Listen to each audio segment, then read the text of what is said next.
We are here at Algonquin College with Ottawa-based musician Jake Demarsh. Jake, how are you doing today? Doing well, man. Thank you. I gotta say, man, it's an absolute honor to interview you again. The first time we did this was virtual on the radio station airwaves, so it's good to actually have you in a proper studio to actually do this interview. Yeah. But I do know you're a busy guy, man, so I'm gonna jump right into this interview. But I do know we briefly spoke about a few of these things, on our first interview. But I was wondering if you can actually tell us a bit more about your previous struggles with addiction, and of course, how did you overcome those struggles to actually be the best version you actually are today? Yeah. So it was a long time of struggling. It took me about from the time I was like 14 or 15 or so till the time I was 31 to finally get clean, and multiple attempts, multiple treatment centers. I've been to four, and this last one was about 5 months. So, and just to add to that, I remember thinking, like, if you're someone out there struggling and thinking about, pursuing a treatment, 5 months seems like when you're in active addiction that it's a long time, but I couldn't have been happier with the time spent of the 5 months that I was able to work on myself. So And I gotta say, congratulations on that, man. Not a lot of people actually make it through addiction, but you actually made it out to the other side. You're doing absolutely phenomenal things, and it's insane though too just to see because like there's so many individuals that actually passed away from addiction recently with the fentanyl stuff going on. What's your take actually on that crisis? Because I've heard stories that fentanyl is like the absolute worst drug that y- humankind has actually ever seen. yeah, you definitely have that right. I mean, it has its utility in medical uh, situations, but as a street drug, it is the absolute worst. Um, has the shortest half life of any opiate, so it uh, is metabolized really quickly out of your system, and then people have to reuse. So, it just the chance for people to abuse it and for crime and things like that, because people are constantly needing it, is a horrible thing, and it's very lethal. It's a very, very potent drug, and I know numerous people that have passed away from fentanyl. It's a sad situation, but I think people are slowly in society starting to wake up to these types of things and try to get away from it. I do know people who have had some success getting away from that lifestyle, so there's still hope for those as well. And also as well because as we talked about, you went to rehab, you conquered your addiction, and now you literally are one of the best musicians here in Ottawa, Ontario. I was wondering if you can tell us a bit more about your transition from getting into rehab and what really got you into the music industry, man, because you did a complete 360 and are doing absolutely amazing things for Ottawa music. Yeah, it's funny. Like, I've always like been a musician. I hadn't really like pursued it in the sense of like the industry portion of it, but it just kind of was one foot in front of the other. I got started.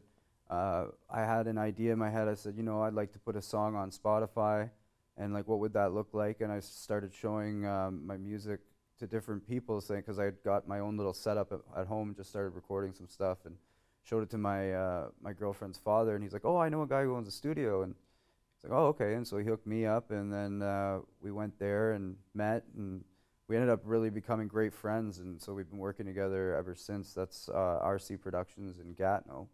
A good friend of mine, Renee and Ken, they're the directors of that spot. It's really, really nice.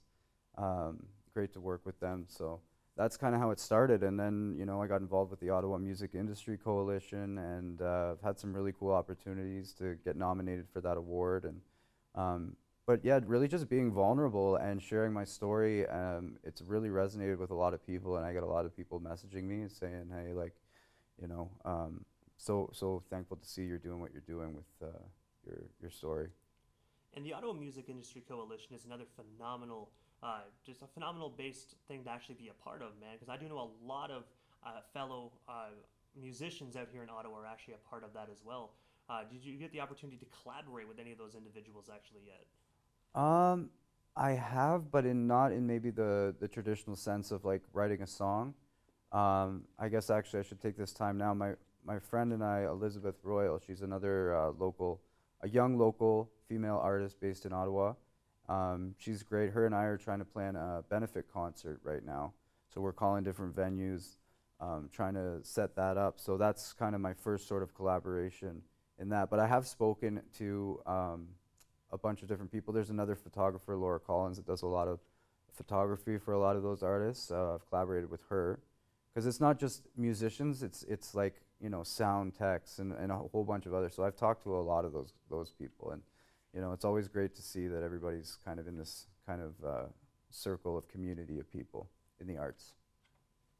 And speaking of making amazing music, your debut single "Still Hope" was actually released July 8th of 2022. That was ultimately featured on CBC in Quebec. I was wondering if you can actually just tell us a bit more about this particular song, and of course, what was it like just hearing your music on CBC Radio? Because for the Americans that are watching, CBC Radio is one of the biggest broadcasting platforms here in Canada.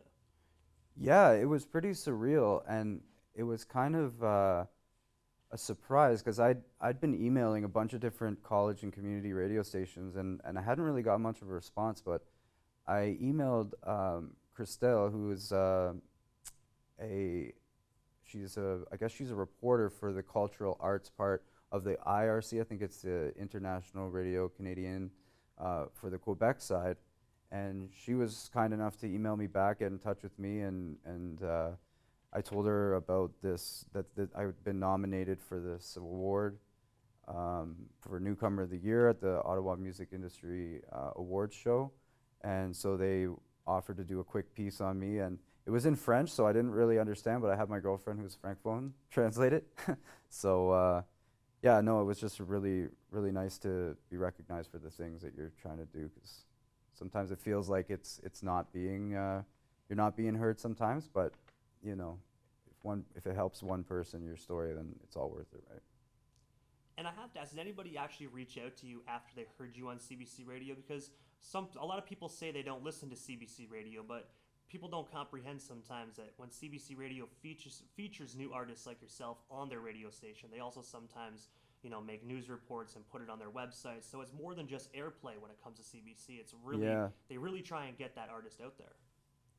Yeah, I'm not sure if anybody specifically said that because they heard me on CBC, but I definitely, from my outreach online and in the community, I've definitely run into a lot of different people thanking me for the kind of stuff that I'm trying to do. And it's mainly, it's not addicts like you might suspect, or recovering addicts or whatever. It's generally family members that are the most touched by what I'm trying to do, because I feel like those are the people that really have, you know, maybe suffered the most pain in the sense of like being on the outside of the actual addiction, but still living that portion of it. So it's always nice to hear that it means something to those people for sure.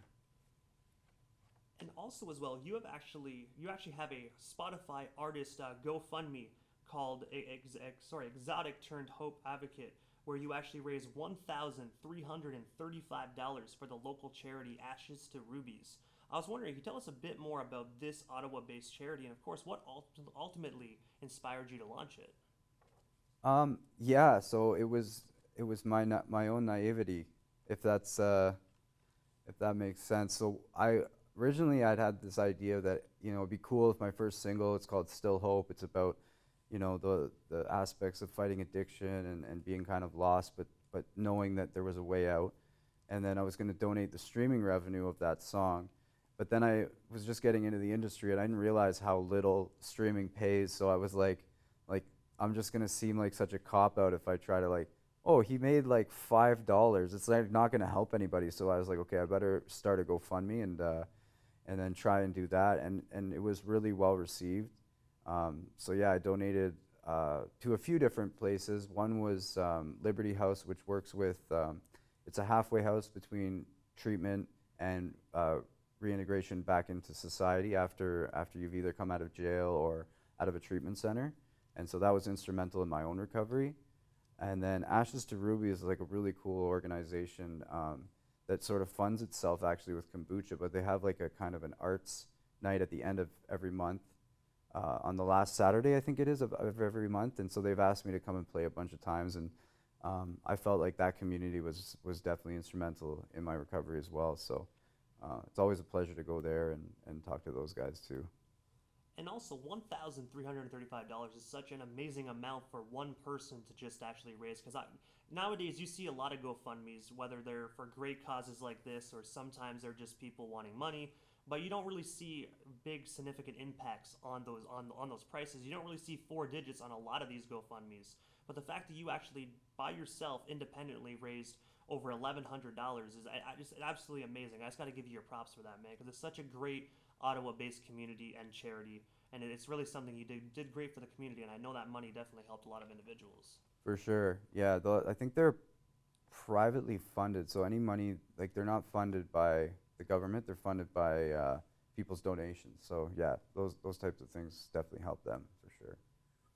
And also, October 18th of 2023, you actually released the amazing single and one of my personal favorites titled Way Home. I was wondering if you can actually just tell us the story behind this inspirational, monumental song, and of course, where can we actually stream and purchase it today? Yeah, well, the story kind of was behind the song that I've been I'd actually had to ask myself that question too a little bit because it's kind of ethereal in the sense that it talks about love and hate and fear and pain and all these things, But for me, kind of like the spark that kind of ignited those thoughts to write the song was like I was, addicted to drugs. I got kicked out of my house. I was living in Oakville, and I'd gotten kicked out of the homeless shelter. So now I was like more homeless than homeless, and I just remember feeling this just loss of all hope and bearing on my life, and kind of based the song off that because now it was more in retrospect to being there and and now finding kind of faith in myself, faith in others again, faith in my beliefs, and that's kind of what's kept me going through all this these years now of recovery. So, yeah, there's definitely a light at the end of the tunnel is the moral to that story. And you were nominated for Newcomer of the Year at the Capital City Music Awards in 2023. Can you tell us a bit more about this nomination? Of course, how did it actually feel seeing your name up on that screen at the awards show? Because any individual getting nominated is such a surreal feeling. Mm-hmm. At first, I was kind of downplaying it, and then I talked to a few people, and they're like, because I was just like, oh, it's just a municipal award show, but then they were like, well, you're out of 4 people, and like you don't know. I think there was like 60 applications for that spot, and it was whittled down to like 6 and then 4. So I made it to the final 4. And then I thought about it more. I'm like, that's pretty cool, and I really started to respect that more. Not that I didn't respect it, but you know what I mean. I was like, it's not that big a deal, But no, it was really cool, and I think it's really special that they create this space where, Melanie Brule, she's incredible. She's the one who's put these shows all together, and they just keep getting more elaborate and crazier as the years go. And so it's really special for Omike to shine a light on the local talent here in Ottawa. It's pretty incredible. And also, too, it shows us how humble you are of an individual, too, because, the fact that you were like, it's just an award, whatever. It shows how humble you are. It shows that that's not what you're in this music for. You're really in this industry to help individuals and share your story. But that just shows just how humble Jake Demarsh truly is. I think it's important, and I think, maybe that comes from just the life experience of being, feeling less than a lot of the time too, being an addict and doing a lot of not so great things, questionable things to friends or family, or it's just wreaking havoc on society as a whole probably too. I think it kind of, you get put through the ringer of addiction, and I think it spits you out. You become humble, at least for me anyways. And also, as well, last month you had the opportunity to team up with Jesse Leonard, actually, in Toronto, Ontario, where you actually did a cover of Bill Withers' song "Ain't No Sunshine." I was wondering, how did yourself and Jesse get connected, and of course, what was it like just spending the day and working on music with her? Yeah, I've known Jesse for a while now. We're like hometown friends. We both grew up in Milton, and yeah, we both had a common interest of music. ever since we were younger. And then in, I think it was 2017 summer, we had an opportunity to do to do a kind of a residency at a local. It's an apple orchard, but they got a really cool bar and like pizza spot there, and it's outdoors. It was really cool. So we played there like almost every weekend for almost an entire summer, and then we just kept in contact and continue to do music stuff to this day. So it's pretty special friendship, I'd have to say. Like, you know, I feel really blessed to be working with such talented people. She's got a bachelor at Humber, so for jazz vocals. And you can definitely tell that she actually has them jazz vocals because that cover was absolutely amazing. I really like the video you guys actually put on Instagram Reels as well, where you guys are actually in that underground, under that overpass. So Yeah. really brought the emotion to the song. Whereabouts in Toronto was it actually filmed? Like, what overpass was that under? It's somewhere near Queen Street because she lives right near there, and she had a pretty busy schedule that day, and so I just was stopping through, and I was like, we should film some stuff, and I had all my recording gear and stuff there with me, and my phone and everything. So I just set up a tripod, and I was like lined it up, and I was like, we should do some stuff here, and thought it worked out. It's kind of cool visual space, a lot of symmetry. Yeah, Toronto has a lot of amazing spots like that. A lot of hidden gems as well. You know, most people wouldn't think below an overpass would be so it would be as beautiful as that was, but you got the graffiti, you got the artwork as well. You know, some of those overpasses underneath those things, man, you get some very amazing visuals. Yeah, no, I really enjoy making content like that. It's really fun to work with like other people and just, you know, have fun. Don't take yourself too seriously. I used to do that when I first started making content and videos. I thought everything had to be perfect and it had to be this and that. But people don't really care. People just want to see, you know, what you're up to kind of idea. So, yeah, I enjoy it. And there's a lot of individuals that just want to see what you're up to, and there's always ones that no matter how great the video looks or how bad the video looks, it doesn't matter. They will hate on it. Just I figure that's the internet. You have the supporters and you got the fake supporters, but as long Yeah. as you focus on the real ones, that's all that matters. Yeah, totally. No, I agree. But also as well, I do know that you actually mentioned you had brand new music. You actually mentioned that to me when we were actually off the air, but I have to just talk about this new music, man. From what you are allowed to disclose, what can we actually expect from this new music? And of course, when is the anticipated release date? Well, that's just the thing. These things for me, like I've realized now, it's just, you know, sometimes when you say you're cooking a pulled pork or something, you gotta slow cook that, and that's kind of what it feels like with this song. So we added Jessica's actually singing on this song, Jessie.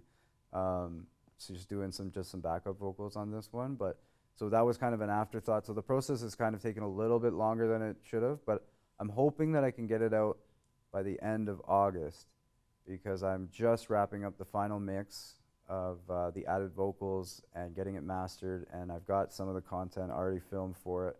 The song's called Dreams, and you know, it's about not letting society dictate to you what they think that you should be, like, because I feel like a lot of times people feel pressured to go to school or get a BA or get this or get that, and like, you know, maybe you're really passionate about, you know, ant farming or whatever it is. Could be anything, you know, and they don't pursue that. They make it a hobby, but if they had of instead of taking all that time and invested in something they don't really want to do just to invest in their passion, they just invested in their passion, then they'd probably be where they want to be with it, you know, because it's usually in our society it's based on something monetary, right? But I really feel like it doesn't always have to be like that. I think people should just follow their dreams and what they really want to be. And I have to say, I am super excited for the new music. But when you actually compared it to pulled pork, that's how I know this song is going to be absolutely phenomenal. Because anyone that eats pulled pork knows that if you actually like let that smoke, the longer you let it smoke, the better it's going to be and the more juicier it's going to be. So I'm super excited to hear this slow cooked Jake Demarsh record. It's going to be absolutely phenomenal. Yeah, man, I'm looking forward to getting it out there too as well. So. And one of the last questions I do have for you this afternoon, because as we spoke about at the beginning of the interview, a lot of individuals, and possibly even some of the Algonquin College students, might be currently struggling with addiction or substance abuse issues. I was wondering if you can actually just tell them what's some great advice and words of wisdom you can actually share with the viewer that might be potentially going through these issues, and what's some great advice you can give them to help them kind of get through the dark times and get the help that they truly need. Yeah, well, like some of the best advice that I've gotten was once I was able to get a little bit of sobriety under my belt. One of my counselors, who I still talk to this day, would say, play the tape to the end, because with the pathology of addiction, your brain is constantly nagging at you to get that substance in like you need it. But if you've gone through enough things like in your life, like I have, struggles and hurting yourself and other people and those around you, you start to realize that like you can use that negative as something to drive your life forward in a positive way. And that's what I've been doing. And I feel like I remember, like as if it was yesterday, the pain that I felt, and I use that pain as a catalyst to propel me forward into doing the right things. And I think everybody has that balance of their, the way, if you just keep trying to do the next right thing, like you automatically know in your conscience like what that is. And so just playing the tape to the end is one of the biggest things I think that helped me in my recovery. And I have to ask, what is next for yourself, Jake Demarsh? Because obviously you just gave us the exclusive that brand new music is on the way. Aside from that, is there anything we happen to miss? Anything else you do still want to touch on, talk about, or promote? We still have you here in the studio this afternoon. Yeah, well, I'd mentioned it earlier before, but I'm trying to promote this. I'm trying to create a benefit concert for YSB, which is a youth organization in Ottawa that helps at-risk youth that are, I believe, currently homeless is the demographic that they deal with. It's as being somebody who was an at-risk youth and someone who has been homeless, I feel like it's a cause near and dear to my heart as well. And as well as Elizabeth Royal, the other female artist that I'm working with. So that will be the next thing coming in the fall. And until then, I'll just be working on my few other singles I have for this EP to wrap that up. And then I'm looking for some grant money to record an LP, a long playing record. So pretty excited about it, but a lot of work to be done. Hey, but it'll definitely be rewarding in the long run as well. Hard work definitely pays off, and I know that benefit concert is going to be phenomenal, and I know that LP is actually going to be phenomenal when it comes out as well. And the great thing about being in Canada, the government sometimes actually funds artists as well, which I don't know if individuals actually in other countries realize that, but Canada actually funds a lot of musicians' projects. So hopefully you definitely get that grant from the government to put out this LP, because you definitely deserve it. Well, thanks, man. I hope so too. I'll have to get you to be my hype man. You can call them up and say, hey, give this guy the money. Hey, I definitely will. I don't know. I will admit, I don't think me and Trudeau, we see eye to eye, but I'll definitely try to hustle him as much as I can. Fair He enough. likes giving away free money, so I don't think it'll be that hard. Yeah, fair enough. Right on. But Jake, before we actually part ways, man, I have to ask. Obviously, I know how to follow you on social media, but for the individuals that are watching this that like your music and have been following your music, but don't know how to follow your career on social media, how do we go about following you across all social media platforms? Yeah, it's just at Jake Demarsh, Demarsh.